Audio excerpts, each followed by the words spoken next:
ये असल में बुनियादी तौर पे इस बंदे को हमने नहीं बोलना है। ये एडम स्मिथ है। एडम स्मिथ की जो बार्न है वो 1723 में और डाइड इसकी 1790 में।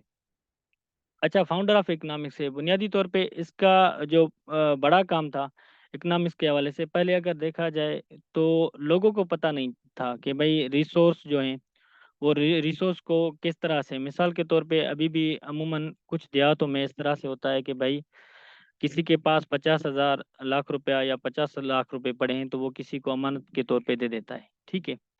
वो तो उसी टाइम में क्या करते थे लोग कि वो अमानत के तौर पे दे देते थे किसी बंदे को। जब वो अमानत के तौर पे दे देते थे तो क्या होता था कि जो नेक्स्ट बंदा या दूसरा कोई बंदा है तो वो उसको यूटिलाइज करता था।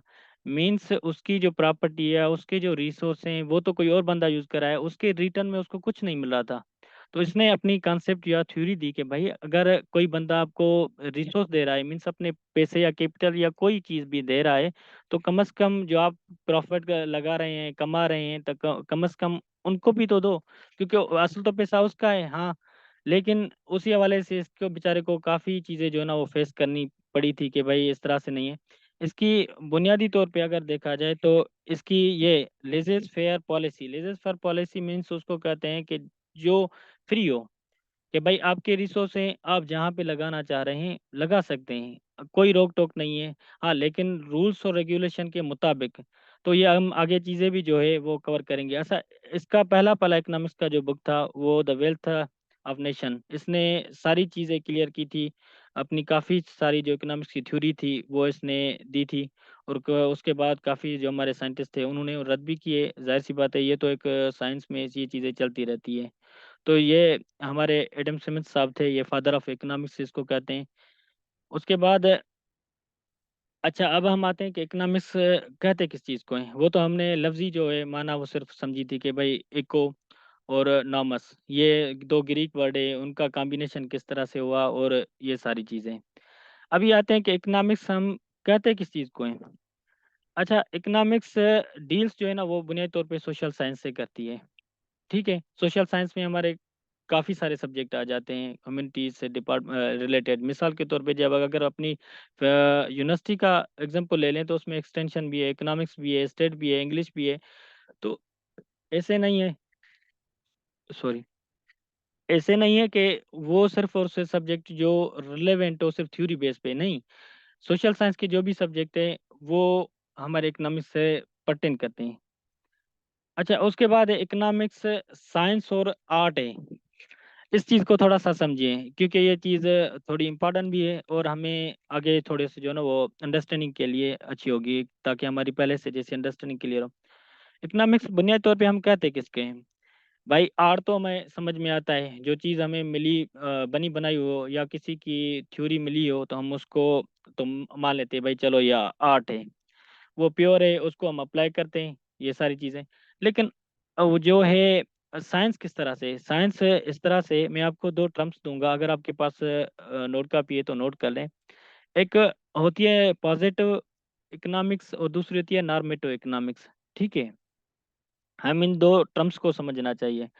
पॉजिटिव जो इकोनॉमिक्स है हमें उस किस मतलब उसको कहते क्या है, क्यों उसको कहते हैं। असल में मसला यह है कि जो पॉजिटिव इकोनॉमिक्स है या एनालिसिस है, तो वो असल में जो चीज़ चल रही है ना उसको कहते हैं कि भाई लफ्जी माना, अगर कोई बंदा नोट कर रहा है तो लिख ले। The deals with the question of what is, means जो प्रॉब्लम है ना वो हमें पहले पहले तो अंडरस्टैंड करना चाहिए कि प्रॉब्लम है क्या। अभी मिसाल के तौर पे मैं आपको एग्जांपल दूंगा कि अभी पाकिस्तान का रिसेंटली, वैसे तो मसले ही मसले हैं, लेकिन अभी डॉलर्स का इशू चल रहा है।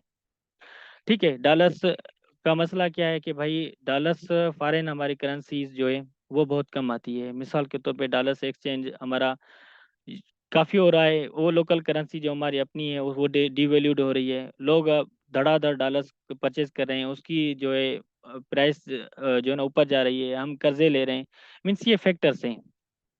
अच्छा, ये तो हो गया मसला। उसके बाद जो नॉर्मेटिव इकोनॉमिक्स है वो हमें बुनियादी तौर पे ये बताती है कि भाई इसको डील किस तरह से करना है, मीन्स के how should we can deal it. असल में जो प्रॉब्लम है उसको हम जड़ तक कहाँ पे कैसे पहुंचे और इसको सॉल्यूशन की तरह किस तरह से लेके जाए। अगर स्टेटमेंट कोई लिखना चाह रहा है तो उसकी डेफिनेशन भी लिख ले। तो deals with the questions what are to be, ठीक है, कि हम उस चीज को शुड मीन्स कि वो सारी चीजें जो भी है हम किस तरह से उसको जो है ना वो रिजर्व कर सकते हैं, ठीक है। उसके बाद आता है कि इकोनॉमिक्स है, जैसे मैंने आपको पहले बताया कि economics is the study of household and societies make the decision about way to use scarce resource to fulfil wants and needs. अच्छा, आपको यहाँ पे दो तीन चीजें हैं वो हमें समझनी है हमारे। अच्छा, सॉरी, असल में एसएमएस भी आ रहे हैं तो उस वजह से। अच्छा, उसमें ये है कि मिसाल के तौर पे हमें पहले पहले इकोनॉमिक्स को, अब यहाँ पे देखें कि सिर्फ और सिर्फ हाउस होल्ड की बात नहीं हो रही है। यहाँ पे हाउस होल्ड से मुराद जो हमारे घर के मसले हैं उसमें भी इकोनॉमिक्स है, हमारी कंट्री है तो उसमें भी इकोनॉमिक्स है, हमारे जो प्रोविंशनल है या इवन हमारी पूरी की पूरी दुनिया है वो भी इकोनॉमिक्स है। तो ये सारी चीज़ें हैं, लेकिन जो बात हो रही है वो बात असल में इस चीज़ पे, ये चीज़ स्केयर और ये रिसोर्स वाली चीज़, इस चीज़ को हमें बुनियादी तौर पे हमें समझना होगा कि भाई हमारे पास तो पैसे बहुत कम है, हमें अपने जो नीड्स हैं वो भी पूरी करनी है, हमारे जो वांट्स है वो भी पूरी करने हैं। वो भी आगे हम चल के इन चीज़ों को समझेंगे कि भाई नीड्स क्या है और वांट्स क्या है, क्योंकि ये बेसिक टर्म्स हैं। लेकिन हम इन चीज़ों को जब तक नहीं समझेंगे तो हम इकोनॉमिक्स को अच्छे तरीके से नहीं समझ पाएंगे, ठीक है। रिसोर्स तो आपको पता है कि भाई पैसे कम है, काफ़ी जो हमारे क्या बोलते हैं कि हमारी नीड्स हैं वो तो बहुत ज़्यादा हैं, तो उसको किस तरह से फिल करना है। असल में यही इकोनॉमिक्स है कि हम उन चीज़ों को किस तरह से, सॉरी,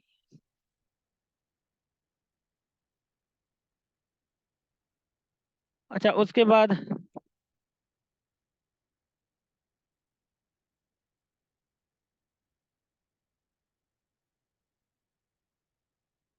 ये दो इकोनॉमिक्स की बुनियादी तौर पे ब्रांचेज हैं। एक है माइक्रो इकोनॉमिक्स, दूसरी है मैक्रो इकोनॉमिक्स।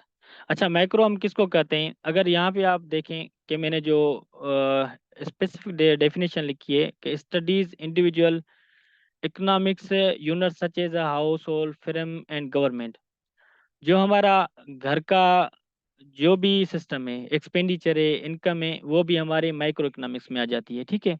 उसके बाद फ्रेम में मिसाल के तौर पे किसी की 50 एकड़ जमीन है या हो सकता है कि किसी की फैक्ट्री हो, ठीक है, लेकिन वो हम उसको ज्यादा से ज्यादा, मिसाल के तौर पे किसी की आटा की चक्की है, वो 50 जो मन है वो डेली बेस पे पीसती है, क्योंकि वो तो एक फ्रेम है, फ्रेम तो है अपने जगह पे और इनकम भी उससे जनरेट होती है। तो वो उसको हम, क्योंकि कंट्रीब्यूशन इस तरह से होती है कि छोटे इस फ्रेम से लेके बड़े बड़े आस्ता आस्ता फ्रेम जो है ना वो कंट्रीब्यूट करते हैं हमारी इकोनॉमी में, ठीक है। तो उसी हवाले से ये सारी चीज़ें, जो एक बंदा अगर 50 एकड़ उसकी ज़मीन है तो अल्टीमेटली वो क्या कर रहा है, अगर कोई भी क्रॉप कल्टीवेट कर रहा है, मिसाल के तौर पे हमारी जो सीज़न चल रही है राइस की, अगर 50 एकड़ में से उसके 20 एकड़ राइस हैं, तो वो उसके 50 मन उसने अपने रख लिए भाई खाने के लिए। लेकिन अगर उसके पास 950 मन मिसाल के तौर पे बच बच गए, तो वो क्या करेगा, वो मार्केट में सेल करेगा। इसके उसके सेल करने से जो एक तो चीज़ है कि वो दूसरे किसी एंड यूज़र के पास पहुंचती है, ठीक है।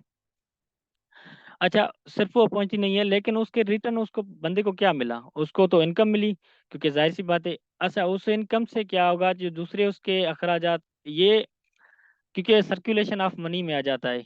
इसी तरीके से इकोनॉमिक्स के बताती है भाई जो आपके रिसोर्स हैं, इस तरह से नहीं है कि किसी के बंदे के पास है जो रिसोर्स पड़ा हुआ है, तो वो जब किसी दूसरे बंदे से कोई चीज़ जो मैंने आपको बताया एडम स्मिथ वाली कि लीजिस फेयर मींस के फ्री ऑफ इकोनॉमी होनी चाहिए, कि जो भाई बंदा दे रहा है या किसी के पास कोई चीज़ रख रहा है, अगर आप दोनों 50 लाख रुपए मिसाल के तौर पे हमने और जोए भाई ने रख लिए, या मैंने 50 लाख रुपए थे मैंने जोए भाई को दे दिए कि भाई ये आप रख लो, लेकिन अगर उसी 50 लाख रुपए पे जोए भाई जो है ना वो बिजनेस कर रहा है और मुझे पता है, तो क्या है कि उस चीज से, क्योंकि रिसोर्स तो मेरा है, रिसोर्स मीन्स मेरा है, तो उससे क्या होगा, आवाज ठीक आ रही है? जी जी अगर सर, आवाज़ क्लियर ओके है। ओके ओके, तो अगर 50 लाख रुपए, क्योंकि वो उसको जाहिर सी बात है इनकम तो जनरेट होगी, अगर वो इनकम जनरेट होगी तो वही बात है कि भाई हम शेयर होल्डर है, अगर इसका प्रॉफिट हो रहा है तो हम शेयर होल्डर है, अगर लॉस हो रहा है तो भी शेयर होल्डर है। वही थ्योरी जो मैंने आपको पहले बताया कि काफ़ी जो उस बेचारे ने प्रॉब्लम्स फेस की थी, एडम स्मिथ ने, ये कोई तकरीबन अच्छा खासा टाइम जो है जेल में भी पड़े थे, कि भाई जो अब मिसाल के तौर पे बोलना नहीं चाहिए क्योंकि सब्जेक्ट हमारा इस तरह का है कि जैसे अब हम इस्लामी रिपब्लिक ऑफ पाकिस्तान में, क्योंकि यहाँ तो ज़्यादा और मेजॉरिटी हम मुस्लिम हैं, तो अगर कोई बंदा ऐसे कोई बात बोलेगा तो हमें थोड़ी सी जो है ना वो अजीब लगेगी। तो उस तरह से जब वो उनके क्रिश्चियंस को, क्योंकि ज़्यादातर तो वही कम्युनिटी थी, तो उनके जो पादरी थे तो उन्होंने बहुत ज़्यादा इसकी मुखालफत की कि भाई ये किस तरह से बोल रहे हो, ये तो इस तरह से हो जाएगा। जैसे अभी आपको पता है कि एक साइंटिस्ट से के साथ जो है ये सारी चीज़ें होती हैं, लेकिन उसके बाद आस्ता आस्ता वो चीज़ें लोगों को अंडरस्टैंड हुई कि भाई नहीं, अभी हम बैंक में पैसे क्यों रखते हैं? मिसाल के तौर पे किसी का सेविंग अकाउंट है, तो 50 लाख रुपए वो क्यों सेविंग में रखते हैं? वो क्योंकि उसके पास बैंक उस पे बिजनेस करती है, बिजनेस के रिटर्न में उसको कुछ ना कुछ पैसे मिल जाते हैं। 50 लाख के मिसाल के तौर पे 1 लाख मिल गया, 2 लाख मिल गया 1 साल के लिए। तो इस तरह से वो सारी चीज चलती आ रही है। और मेरे ख्याल से माइक्रो इकोनॉमिक्स से आप लोगों को समझ आ गई होगी। Micro means small, economics means management of resource, management of resource को हम इकोनॉमिक्स कहते हैं। माइक्रो मीन्स स्मॉल, इकोनॉमिक्स में management of your scale resource, ठीक है। अच्छा, उसके बाद दूसरी जो इसकी ब्रांच है, ये दो ब्रांचेज हैं इकोनॉमिक्स की, ठीक है, जो मैं आपको बता रहा हूँ। दूसरी हमारी मैक्रो इकोनॉमिक्स। मैक्रो इकोनॉमिक्स को हम कैसे क्या सॉरी कैसे जो है ना इसका अंडरस्टैंड करें, ये है कि देखो ये डेफिनेशन थोड़ी सी हम पढ़ लेते हैं कि we study a gross domestic product like a national income. किसी की माइक है तो मेहरबानी करके अनम्यूट कर लें। ग्रॉस डोमेस्टिक प्रोडक्ट है, नेशनल इनकम है, इन्फ्लेशन है, अनएम्प्लॉयमेंट है, इंटरनेशनल ट्रेड है। अच्छा, जब तक मिसाल के तौर पे जब गुर्बत हम काउंट करते हैं, ठीक है, जब गुर्बत काउंट करते हैं तो वो ऐसे तो नहीं हो सकता कि हम एक विलेज की काउंट कर लें। जब जाहिर सी बात है हम एक मुल्क में, हमारा इस्लाम रिपब्लिक ऑफ पाकिस्तान है, हमारी कंट्री तो पाकिस्तान है, तो हम जब ये बड़े सतह पे कोई भी चीज़ ये कैलकुलेट करते हैं, इन्फ्लेशन हो, अनएम्प्लॉयमेंट हो, या हमारे जैसे ट्रेड है, वो ट्रेड है भाई सरप्लस में जा रहा है या डिफिसिट में जा रहा है, तो ये सारी चीज़ें हम बड़े पैमाने पे करते हैं, ठीक है ना। इस तरह से नहीं है कि भाई एक फ्रेम को हम लेके यहीं पे सारी चीज़ें, इवन हम प्रोविंसेस वाइज भी हम जो सारी चीज़ें करते हैं तो वो भी माइक्रो इकोनॉमिक्स में आ जाएंगी, अगर एज कम्पेयर टू हम मैक्रो इकोनॉमिक्स को देखें तो। क्योंकि वो ज़्यादातर ये सारे पॉलिसी देना स्टेट बैंक का काम है, ठीक है। ये स्टेट बैंक तो हमारी एक ही है, स्टेट बैंक ऑफ पाकिस्तान, दूसरे प्रोविंसेस तो की तो नहीं, हाँ सब ब्रांचेस जरूर हैं, क्योंकि पॉलिसी देना और सारी चीज़ों को रेगुलेटर अच्छे तरीके से देखना, ये सारा काम जो प्रोसेस है वो बुनियादी तौर पे हमारे स्टेट बैंक का काम है, ठीक है। तो इनमें ज़्यादातर, क्योंकि ये सारी चीज़ें जैसे मैंने लिखा है, जीडीपी है, इन्फ्लेशन है, अनएम्प्लॉयमेंट है, नेशनल इनकम कम है, ये हमारी अभी जैसे मैंने आपको पहले एग्जांपल दिया कि भाई डॉलर्स मींस के करेंसी एक्सचेंज, ये सारी चीज़ें हमारी मैक्रो सॉरी इकोनॉमिक्स में आ जाती हैं। अच्छा, उसके बाद हम थोड़ा सा आगे अगर इस चीज़ को देखें तो मेरे ख्याल से आपको अच्छे तरीके से समझ आ जाएगी कि माइक्रो इकोनॉमिक्स और मैक्रो इकोनॉमिक्स में डिफरेंस क्या है। माइक्रो इकोनॉमिक्स क्या है? इंडिविजुअल, एक बंदे की भी हो सकती है, एक फैमिली की भी हो सकती है, एक गांव की भी हो सकती है, एक फिल्म की भी हो सकती है। अच्छा, एक बंदे से मिलके मिसाल के तौर पे मैं आपको और आसान समझाऊं कि मिसाल के तौर पे एक बंदा रह रहा है, तो ऐसे तो नहीं है कि घर में एक बंदा ही रह रहा होगा, जाहिर सी बात है उसके कोई माँ होगी, बाप होगा, उसकी घरवाली होगी, उसके बच्चे होंगे, तो वो हाउस होल्ड में फिर काउंट हो जाएंगे। इस तरह से हाउस होल्ड में मिलके वो क्या कैसे एक बंदा तो अपने तरीके से नहीं करता है ना कि भाई कोई भी चीज़ उसके पास हो, कोई बंदा दूसरे को कोई चीज़ भेजे, तो लेने वाला कौन होगा? कोई अल्टरनेट तो होगा, किस कोई तो चीज़ जो है ना वो परचेज करने वाला होगा। तो दूसरे किसी फिल्म को या तो भेजेगा। मिसाल के तौर पे मैंने आपको एग्जांपल दिया कि 20 एकड़ जो है हमने राइस लगा ली, तो वो राइस किसको भेजेगा? या तो मैं तो नहीं ले सकता, एक बंदा हूँ, 50 मन भी मेरे लिए मेरे ख्याल से मेरे साल के लिए इनफ है, अगर मैं एक एग्जांपल ले रहा हूँ, ठीक है। लेकिन ये जाहिर सी बात है, कोई फैक्ट्री लेगी, वो क्यों लेगी? किस, जाहिर सी बात है उसके पीछे कोई ना कोई लोग तो होंगे ना, खाने वाले, आटे खाने वाले होंगे, इसलिए तो कोई फिल्म ले रहा है। तो ये असल में हमारी चीज़ें इंडिविजुअल, हाउस होल्ड और ये फिल्म हमारे माइक्रो इकोनॉमिक्स में आ जाते हैं। उसके बाद हम आते हैं मैक्रो इकोनॉमिक्स पे। नेशनल इनकम, गवर्नमेंट और नेशनल, और जो हमारी वर्ड है ये मिसाल के तौर पे प्रोविंसेस वाइज, और जो हमारी पाकिस्तान और ये दुनिया लेवल पे जो भी सारी हमारी पॉलिसीज बनती है वो मैक्रो इकोनॉमिक्स में आती है। अभी micro means small, economics means management of your resource, macro means large, ठीक है, economics means management of resource, micro small, macro means large. ये टर्म्स मेरे ख्याल से होपफुली आप लोगों को अच्छे से जो है ना अंडरस्टैंड हो गए होंगे। हम आगे चलते हैं। अच्छा, अब आते हैं कि भाई वही चीज़ कि एग्रीकल्चरल इकोनॉमिक्स, वो क्योंकि एग्रीकल्चरल इकोनॉमिक्स इस तरह से कि काफ़ी सारे जो हमारे साइंटिस्ट हैं, कुछ कहते हैं कि ये ब्रांच है, लेकिन अभी तक जो अ, राय हो सकती है किसी की, ये मिसाल के तौर पे अगर मैं इकोनॉमिक्स का स्टूडेंट हूँ तो मेरी राय हो सकती है कि भाई नहीं, ये अलग से ब्रांच है, क्योंकि जैसे इन्वायरमेंटल इकोनॉमिक्स है उसको भी अलग से ब्रांच कुछ साइंटिस्ट काउंट करते हैं। जैसे हमारे बैंकिंग इकोनॉमिक्स से काफ़ी सारी ब्रांचेज हैं, तो वो कह रहे हैं कि भाई इकोनॉमिक्स है, लेकिन बुनियादी तौर पे ये एक ब्रांच नहीं है, ये उसी का सब ब्रांच आप काउंट कर लें कि है। लेकिन एग्रीकल्चर इकोनॉमिक्स और इकोनॉमिक्स में फ़र्क एक तो इकोनॉमिक्स हो गई, लेकिन इसका कंट्रीब्यूशन एग्रीकल्चर इकोनॉमिक्स का इकोनॉमिक्स के साथ क्या है, वो हमें सर जो चीज़ है वो थोड़ी सी अंडरस्टैंड करनी होगी। अच्छा, पहले आते हैं कि थोड़ा सा इसको अगर देख लें कि क्या बोलता है कि applied for the economics concern with the application of theory economics in the optimising of the production distribution of food and fibre products, ठीक है। भाई फूड और फाइबर की कहाँ से जो हमारी होती है कि क्या बोलते हैं कि प्रोडक्शन कहाँ से होती है? जाहिर सी बात है वो हमारी एग्रीकल्चर से, मीन्स लैंड से, ज़मीन से। हम खेती बाड़ी करेंगे तभी तो वो चीज़ें आएंगी ना।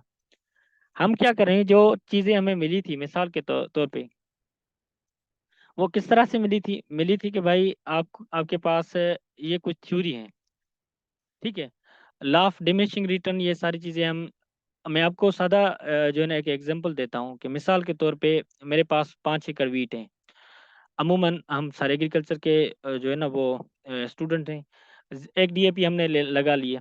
अब क्योंकि भाई एक डीएपी से क्या होता है कि अभी कुछ जो वेराइटीज़ हैं वो इस तरह से साइंटिस्ट भाई कहते हैं कि आप उसको 1.5 जो बोरी है वो डीएपी लगा ले, या 2 बोरी डीएपी लगा लेंगे तो उससे आपकी प्रोडक्शन बढ़ती है। इस तरह से यूरिया भी है कि भाई जहाँ पे आप 3 बैग लगाते हैं वहीं पे आप 4 लगा ले, 5 लगा ले तो आपकी, लेकिन इस तरह से नहीं है कि आप सिर्फ और सिर्फ लगाते चले जाएं। उससे क्या होगा कि आपकी जो एक्सपेंडिचर है वो बढ़ेंगे। उससे क्या होगा कि एक हद है, मीन्स एक लेवल है, उस लेवल के बाद ये डाउनवर्ड आ जाते हैं। आप कितना भी यूरिया लगाएंगे तो वो क्या होगा कि हो सकता है कि उसकी ग्रोथ ज़्यादा चली जाए और वो अनाज पे ना जाए। ये इस तरह से जो चीज़ें हैं वो हम प्रैक्टिकली अप्लाई करते हैं, किसमें, एग्रीकल्चर इकोनॉमिक्स के थ्रू हम जो चीज़ें होती है ये सारी चीज़ें हमें इसको देखते हैं। अच्छा, उसके बाद अभी आते हैं कि वांट्स और नीड्स। ये चीज़ें बहुत जो है ना वो कॉमनली पूछी जाती है कभी कभार इंटरव्यू में, जब भी आप कहीं पे चले गए तो हो सकता है, क्योंकि ये हमें काफ़ी दोस्तों को हो सकता है कि अभी भी क्लियर ना हो, लेकिन ये थोड़ी सी अ, चीज़ें हैं, हम इनको अंडरस्टैंड अच्छे तरीके से कर लेंगे इंशाल्लाह। वो है कि नीड्स, बुनियादी तौर पे नीड्स, अभी मैं आपको बोलना नहीं चाहे, लेकिन एक हमारा स्लोगन है, कपड़ा रोटी और मकान, किसी पार्टी का भी स्लोगन है। ये बुनियादी तौर पे स्लोगन था एडम स्मिथ का, ठीक है, उसने दिया था कि भाई फूड, क्लॉथ एंड शेल्टर्स ये लोगों के पास होंगे, क्योंकि ये इंसान की बुनियादी ज़रूरत है। मिसाल के तौर पे पहले पहले तो इंसान की बेसिक नेसेसिटी वाटर है, ठीक है। अगर पानी नहीं मिलेगा तो वो तो जाहिर सी बात है, कुछ टाइम के लिए, कुछ दिनों के बाद वो फिर जो है ना वो बंदा मर जाएगा। लेकिन उसके बाद जब पानी होता है, जब पानी मिल जाता है तो उसकी बुनियादी ज़रूरतें होती हैं। बुनियादी ज़रूरतें कौन सी है? ये है एक फूड, क्लॉथ और शेल्टर। पहले पहले इंसान को सर्वाइवल के लिए, यानी कि ज़िंदा रहने के लिए कुछ ना कुछ खाने की ज़रूरत होगी। वो इस तरह से नहीं है, हो सकता है कि भाई कोई भी मिल जाए। पहले पहले जब इंसान भूखा होता है, मिसाल के तौर पे हम ले लेते हैं, जब ये इंसान को भूख होती है तो वो हम उसमें नहीं देखते कि भाई कितने मिर्च पड़े हैं। हो सकता है उसमें थोड़े से जो है ना सॉलिड भी ज़्यादा हो, नमक भी ज़्यादा हो, सॉरी, नमक भी ज़्यादा हो, वो खा जाते हैं क्योंकि भूख एक खराब चीज़ है। उसके बाद जब इंसान की भूख खत्म हो जाती है तो उसके बाद, क्योंकि जाहिर सी बात है अल्लाह पाक ने हमें अशरफुल मखलूक़ात बनाया हुआ है और हमें एक सेंस दिया हुआ है कि भाई हमारी जो चीज़ें हैं, मिसाल के जिस्म है तो उनको ढांपना चाहिए। को तो अगर ढांपना है, मिसाल के तौर पे हम तो यहीं पे चलो सब कॉन्टिनेंट्स में रहते हैं, हमारी नेचर इस तरह से, इन्वायरमेंट इस तरह से कि गर्मी ज़्यादा होती है, हम सर्वाइव, जो बंदे मिसाल के तौर पे बर्फ़ में रहते हैं तो वो किस तरह से सर्वाइव करेंगे?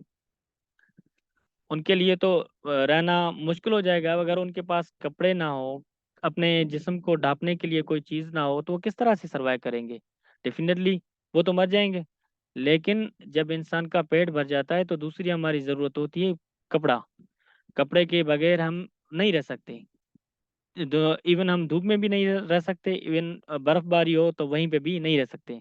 अच्छा, उसके बाद ये सारी चीज़ें हो गई, जैसे अब भाई हमारा फूड भी हो गया, क्लॉथ भी हो गया, चलो हमें कपड़े भी मिल गए। तीसरी हमारी क्या है? हम मकान ढूँढेंगे। वो मकान इस तरह से ना हो कि लग्ज़री हो, नहीं, बिल्कुल भी नहीं। जैसे पहले लोग रहते थे कि भाई हम दरख्तों में उन्होंने अपने जो है ना घर वो बनाए हुए थे, लकड़ी के, या इवन हम जो इवन गाँव में या हमारे जैसे रूरल एरियाज़ में लोग बना के, लेकिन उनको सिंधी में बोलते हैं, वो उर्दू में मुझे एग्ज़ैक्टली तो उसका पता नहीं है, अजो। मीन्स उसको कम से कम छाँव के लिए कोई चीज़ तो हो, प्रोटेक्शन के लिए कोई चीज़ तो हो। ये बुनियादी तौर पे ये हमारी बेसिक नीड्स हैं, ठीक है? ये फूड, क्लॉथ एंड शेल्टर, ये एडम स्मिथ का स्लोगन था। उसने बोला था कि भई एक जो इंसान है उसके लिए 3 चीज़ें बहुत ज़रूरी है। मैं आपको एक पिक्चर भी दिखाता हूँ, हो सकता है आप थोड़ा-सा और ज़्यादा क्लियर हो जाए। ये अब आपको नज़र आ रही होगी कि हमारा फूड है, वाटर तो अल्टीमेटली वो तो हमारी बेसिक नेसेसिटी है। फूड से भी पहले, इन चीज़ों से पहले, नीड से भी पहले हमें जो ज़रूरत होती है वो होती है पानी की ज़रूरत। उसके बाद हमारा शेल्टर और ये क्लॉथ आ जाता है। अभी हम आते हैं किस चीज़ पे? वांट्स पे। अच्छा, वांट्स हम किसको कहते हैं? वांट्स थोड़ा-सा देख लेते हैं। Wants are generally unlimited, unlimited. मिसाल के तौर पे इसका प्रोपोर्शनली ये सारी चीज़ें वांट्स, जब मुझे खाना मिल गया, अभी मिसाल के तौर पे मुझे एक रोटी मिल गई, तो मेरी जब पेट भर जाएगा ना, मैं कोशिश करूँगा कि भाई रोटी तो मिली है, लेकिन इसके साथ सालन होना चाहिए था। अच्छा, सालन मिल गया तो हम कोशिश करेंगे कि भाई अच्छा ये तो ज़बरदस्त 2 चीज़ें मिल गई, लेकिन इसके साथ अगर चावल होते तो और ज़्यादा ज़बरदस्त होता।